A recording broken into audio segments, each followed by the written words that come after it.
So immediately this episode at the very end leaves us with two questions. One, when did our main antagonist meet Sota in the past?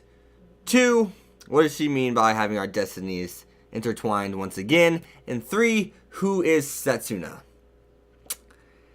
So, what do I think? I think Setsuna may be some kind of deceased author. Let's say a deceased author. You know, I think my theory is going to be she's a deceased author or someone who doesn't write anymore, and, you know, obviously our main antagonist has no idea where she is.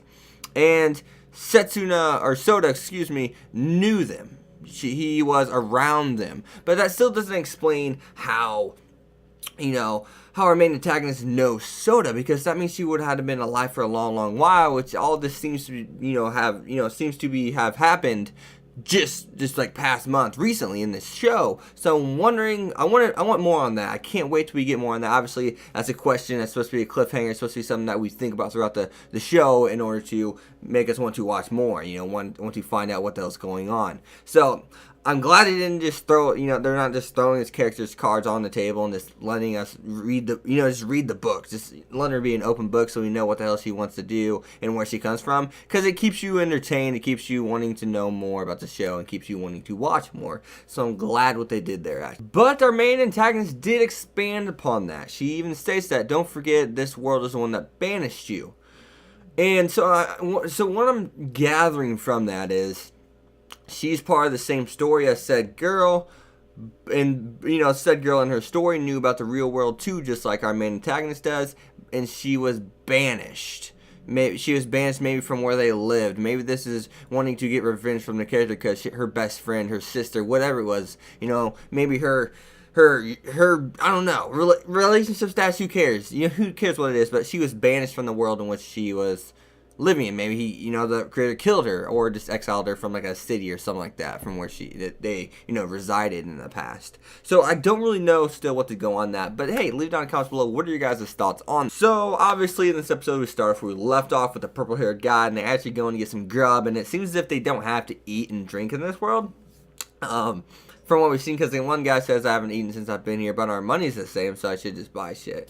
So we see the purple-haired guy, and he seems to be the one with the best head on his shoulders right now, in the sense of he's grasped the concepts of this world. Like, he even sees his creator, he's just another normal guy that basically writes stories, and he states that. So I mean, it was nice to see that he really has a concept, and like his character, the way he's presented.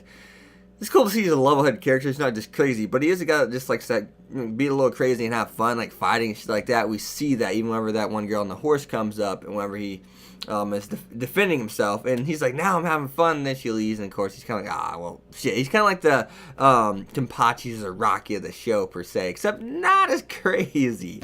But yeah, so his character is cool. It's really just, genuine cool to see more, but he also does bring up revision in this episode, which is you can revise your character's description. You can give them unique abilities, new abilities, and change their outfits, per se, and all these different kind of things, and they try that, but they fail. But it seems as if there may be more to it. I'm not sure what. I don't think I'm even going to try and guess. But they do mention something about, it has to be something that moves the readers.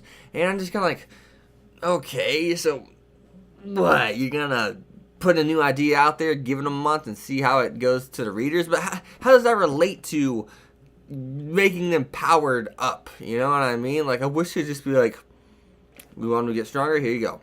But I guess that would leave up some plot armor there, because it would leave them like invincible, So it's kind of like, maybe we shouldn't do that. So I do understand why the author the anime studio, the storyboarders, didn't want to go that route. So I'm actually glad to see Choika do that. So the purple-haired guy actually does go on to say that he thinks the ones that stood out are the ones that got brought to this world, which could tie into, hey, if you want to revise someone's powers like Celestia's, which it's not Celestia. I don't know why Anime Strike has said Celestia. You go look at it, like my anime list is Celestia.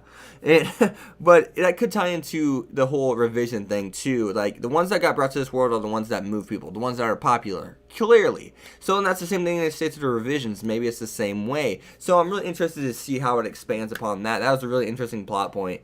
I really don't know what to think about that. I mean, that's really cool. I like how they've given us that insight.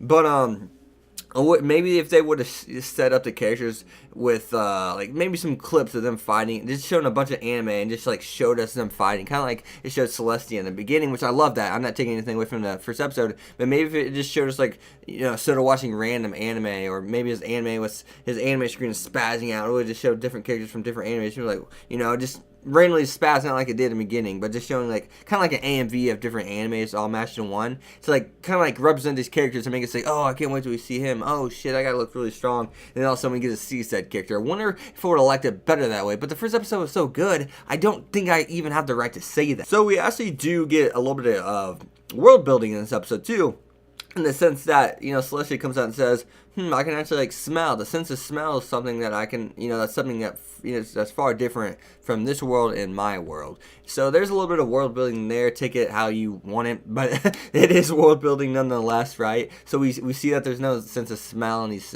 said worlds per se, which I'm wondering, like, if we actually guys saw some panels of the anime and maybe she does smell things. I don't know. I don't need to go there. That's who cares? But I think the thing that Celestia said to Sota in that same scene about the coffee on the balcony about, hey, you're only 16, just be yourself, just keep working at drawing and stuff like that. Eventually you will grasp the concept. You will be not good but great at it. So I think that's really going to play a pivotal and or crucial role later on in this series. It's really just going to simply make our character. It's going to make a character like Sota is going to make a character at a crucial moment, and he's going, it's going to save everybody probably, right? Or it's going to fortify their strength in numbers per se. So I'm just waiting to see how that happens. So I'm just assuming that's going to be the case. So because we see him, he's even drawing. It looked like after they end up going to separate ways in the end, which he's like, is this goodbye? No, I don't think so. I highly doubt it. I mean, this is kind of like Destiny. So, obviously, they're going to see each other once again. I'm wondering how many episodes they're going to go without each other. I mean, I don't know. I'm really interested to see these two characters apart. Sota, Celestia, and I can't remember the other girl's name. But I'm just really interested to see the three characters apart. So, it's been 3 episodes with them. We've seen how they've interacted with each other. Now let's see how they interact without each other, right? And I want to see Sota's development in drawing. So, as always, guys, you've been Hex. Be sure to leave a like, comment, subscribe. Follow me on Twitter, X25. I'll see you guys next time. Peace.